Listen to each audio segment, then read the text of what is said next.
The Owner's Perspective, hosted by Eagle Land. All things Colorado ranches from the owner's perspective. Well, good morning, and I want to welcome us to the Owner's Perspective at Eagle Land Brokerage. Today, we have a very special guest. Mr. John Kuijvenhoven is with us, and when we talk about the owner's perspective, we talk about how we try to manage.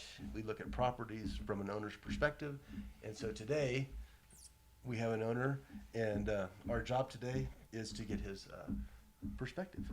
Well, that's nice to hear, but really, I think the owner's perspective that we should be concerned about is the future owner. Is that right? Well, I think so. Sure. And I've always thought of myself as being the future owner of that property, not the current owner. I like to think of any property as being something where, well, I have a responsibility to manage and work with it, because the property is going to have a forever future. My future, I understand, is going to be somewhat limited. I'm almost 80 years old, so I have to think about who's going to be looking after this in the future. So I'm hoping that you're going to find somebody that can care as much about it as I have.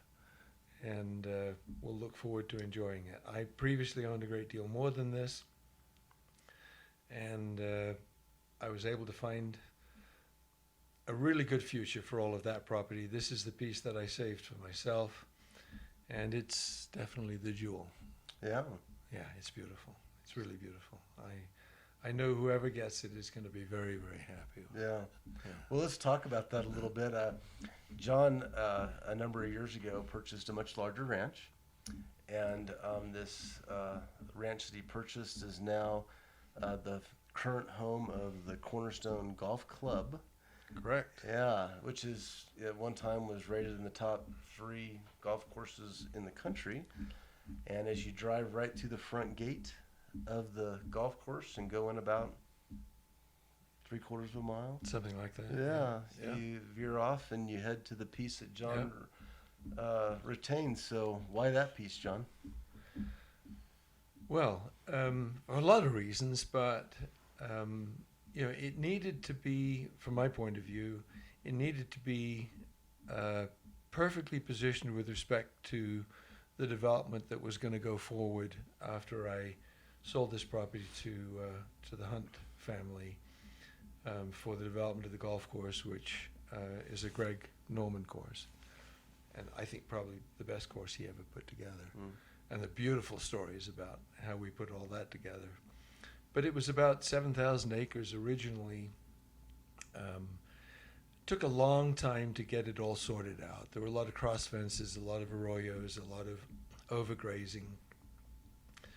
And little by little we addressed all of those things, or I did with my son-in-law at the time. And so they picked and wanted to work with the higher altitude portion of that property. It's very beautiful up there, and that's where they concentrated their development.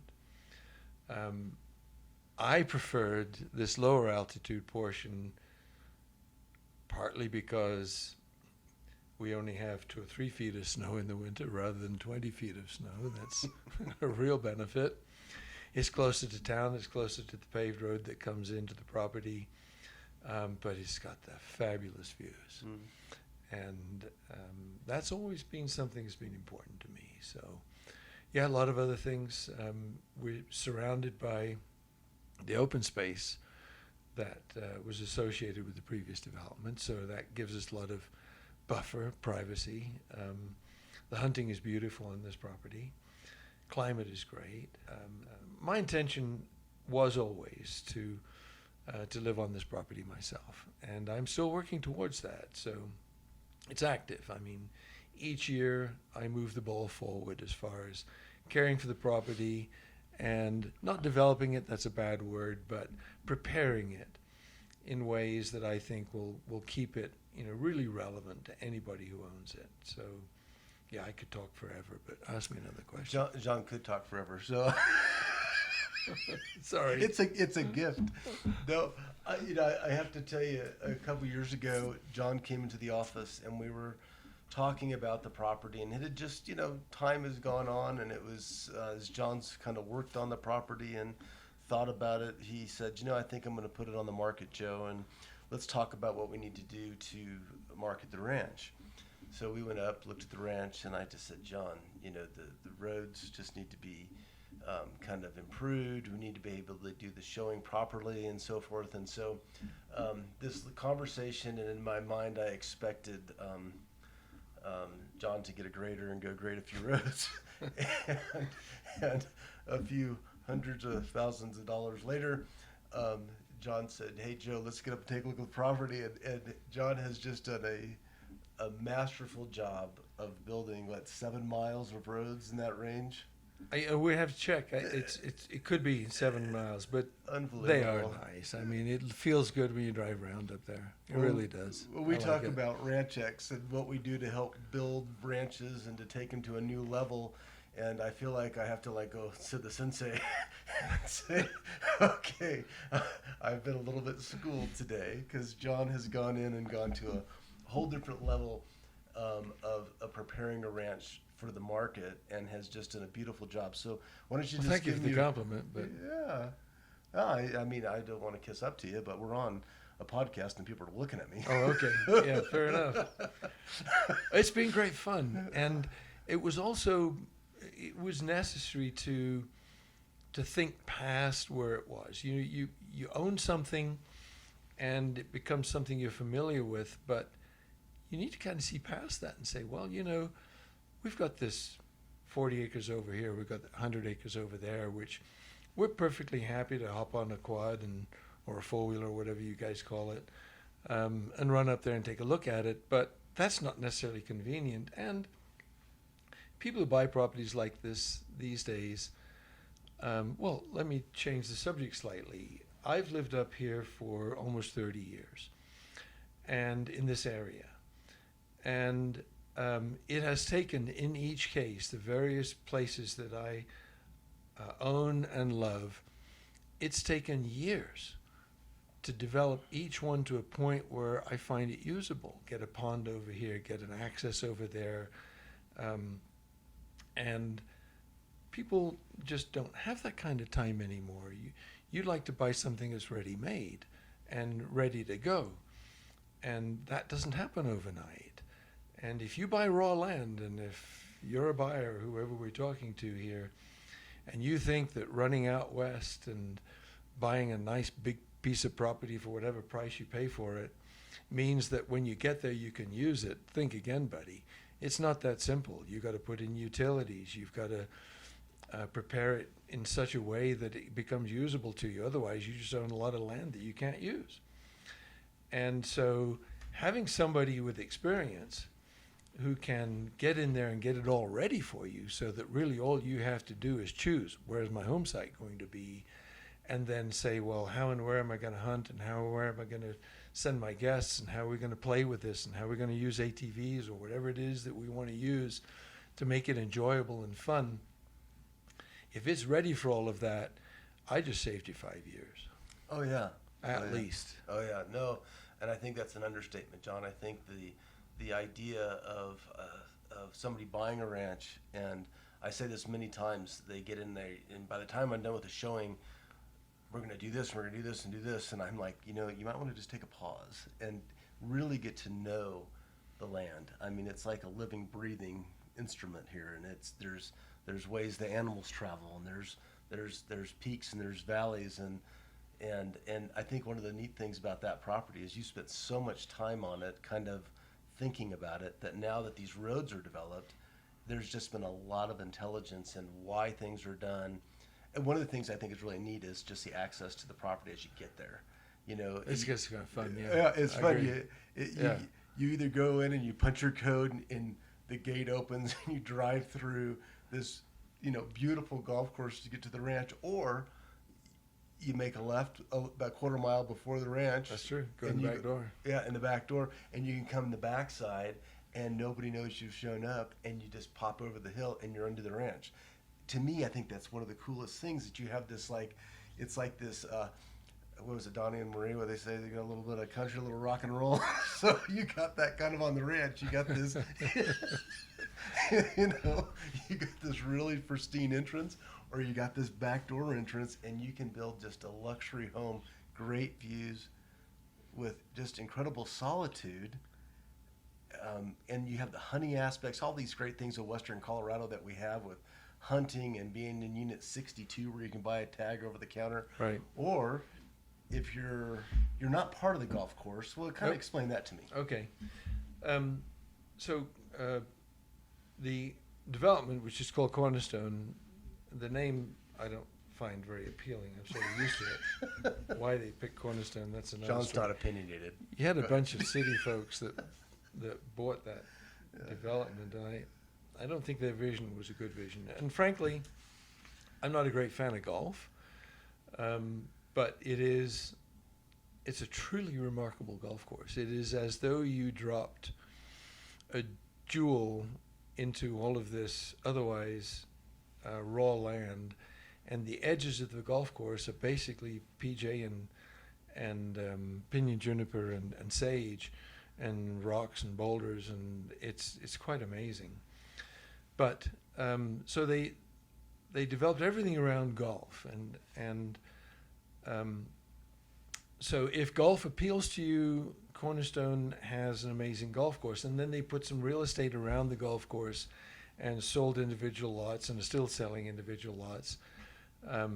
And out of the some 4,000 acres that they own today, the golf course only occupies about 300 acres. And then the developed area around the golf course only adds up to maybe 200 or 300 more acres. And so the rest of it is all open space. What we preserved here was that our entrance, access to our property, comes through Cornerstone. So their infrastructure is all part of what we have recorded rights to. So you can access my property or this property by coming into Cornerstone. And you go through Cornerstone and then you come to me. Alternatively, as Joey pointed out, prior to coming into Cornerstone, half a mile or so before, there's a private road that will come on down to the backside of this property. That's very nice. Anybody who owns this property inherits or receives the easement agreements that are attached to this property. And so if you're a single owner, own the entire property, you get all of those rights. If the property is broken up in the future, and that's an option, if you need some sort of an alternative plan that you want to own this property but you want to break off pieces in the future, that's all available to you. And the individual parcels that you might create in this property will each inherit its own individual rights of access through Cornerstone. Now, this doesn't give you a Cornerstone membership, but there are ways that we can get you memberships in Cornerstone if that's something you have a need for. Yeah. But the benefit of we can get into lots of discussion over the golf course benefits, hooking up to utilities. I think the main fact is you have a mountain property that many times people can't access year-round just because there's just not the tax base to support the infrastructure to take care of these. Correct. But now, because of this development, it's kind of drawn all that use of basic maintenance that you could live up there year-round. Yep. And they have a domestic water line going up to the golf course, but there's also 3 wells that you've installed Yes. that have just been great production wells. Yes, very good wells. I'm not worried. Well, I don't know how many people get 100%. We got 3 out of 3. Yeah. Oh, and great production. And they're very nice. Yeah. There's a beautiful agreement that exists between this property and Cornerstone that very clearly identifies all of the access rights and other benefits that you get owning this property that derive from being adjacent to Cornerstone. So you're part of the original development, but held separate. So you're held separate in a way where you are sufficiently far away from what happens at Cornerstone that there's no, you don't get noise or traffic or anything that comes as a result of Cornerstone. You've got huge buffer zone around you, which is their open space. and yet you are in the most perfect location. I mean, if Cornerstone were to rethink itself, it would have acquired this parcel and developed it rather than where they went. So that they didn't realize at the time, but now it's the best part of it all. So you have, as Joey pointed out, the benefits of all the access. We had to build to get ready for Cornerstone development.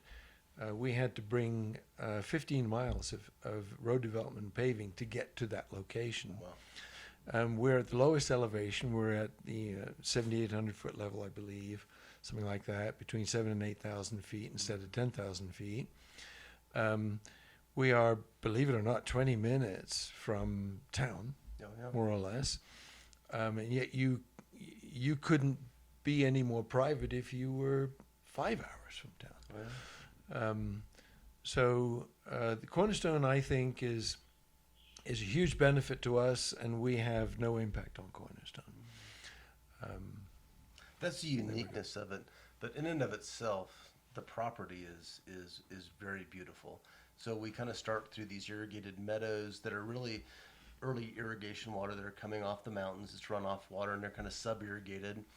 And then you go through the pinyon junipers and you get into some ponderosa pines. But the views in the property, in and of itself, if it wasn't near a golf course or anything else, is just an absolutely beautiful piece of property, located in a spot that just has a pretty significant desire for a location for a home, for hunting, and just really a beautiful piece of ground. So, Perfect. Yeah. I would say two things. First of all, that the presence of Cornerstone and the current ownership of Cornerstone guarantees that there will be continued high-end investment in that particular part of the county and directly adjacent to us. There's going to be, it has a very good, solid future, and that can only accrue to the benefit of parcels that lie adjacent to Cornerstone, this one in particular. So this will always have that long-term benefit. My personal preference is to have the kind of a place where no matter which way you look, no matter where you are around your home, it just feels good to be there. Yeah. And views to me are hugely important. I had a man from Texas, his name was Judge Miller, and he stood there looking at that view one day, and he looked at me and he said, "John, you'd have such a great view if those mountains weren't in the way." Is that right? So there you go. That's a great story. So let me just ask you this. I'm looking at a map in front of us, and we'll put it on the screen here. But I just want you to tell me, I mean, I was going to say if this is your property, but it is your property. Where would you build your house and why? Yes. Well, right now I am in the process of developing a home site. And I've spent years walking around up there, and I'll come home and I'll say, "Yep, this is the home site," and then I'll be up there a week later and say, "I got another one over here. It looks like it'd be a perfect home site too." Right now, at the north end of that map, the north central portion of that map, close to the entrance that comes in from the Cornerstone side, I've got a building site identified, and I probably put a building pad in there this year. That's we had some major runoff issues this year, which distracted me, and here we are, 1st of July, and I didn't get it started yet. I was going to get it done in June. So I guess Joe would be pointing to that site here on your video.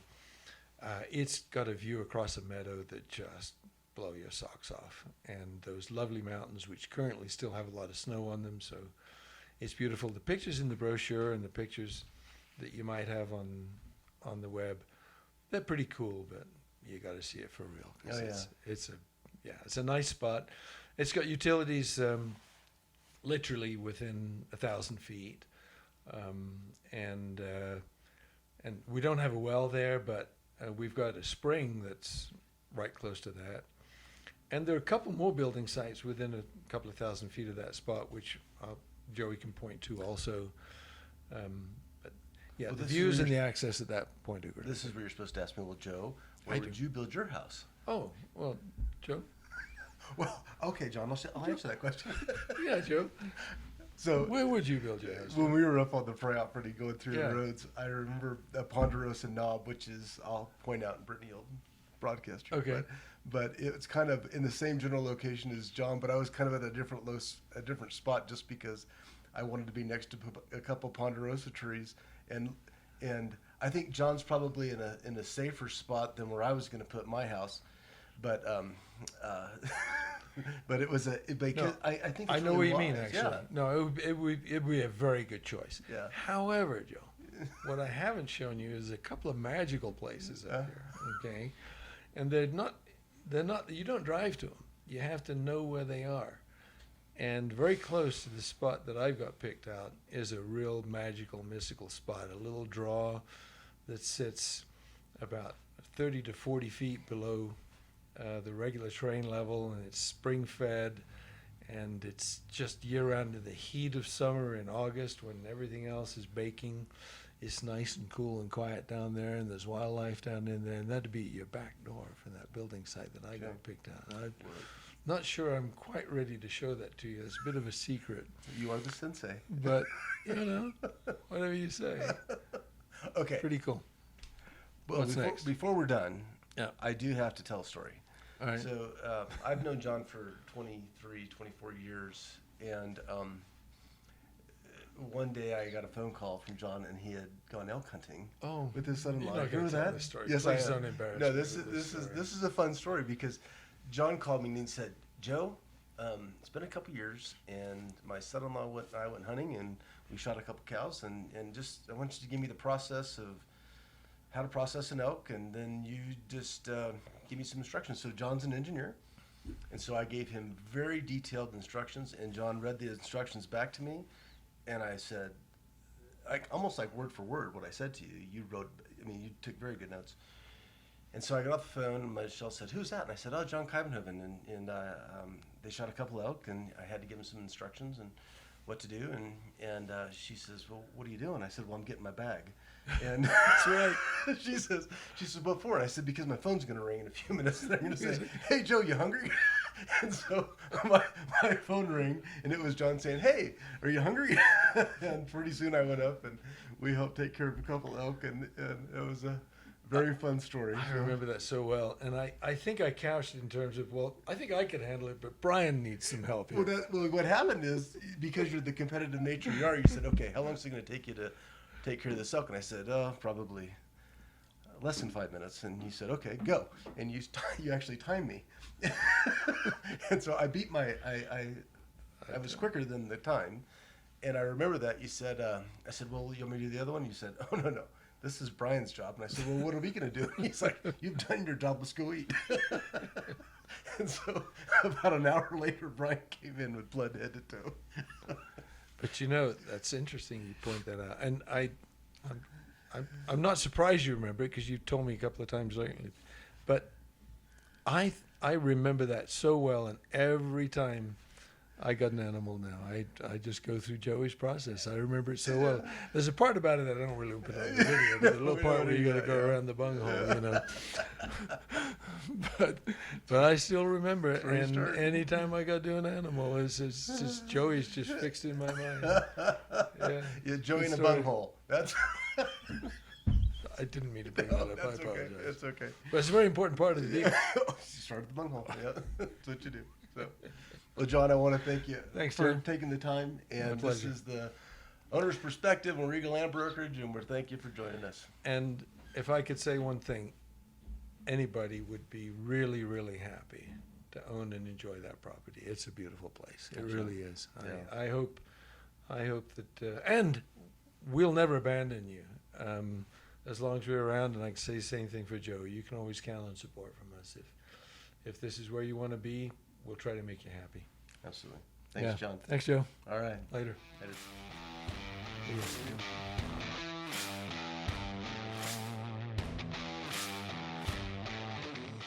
And that's available to us, and we have that water run. You should always turn your phone off when you start a podcast. Do you really want people knowing that that's what you got as your ringer on your phone?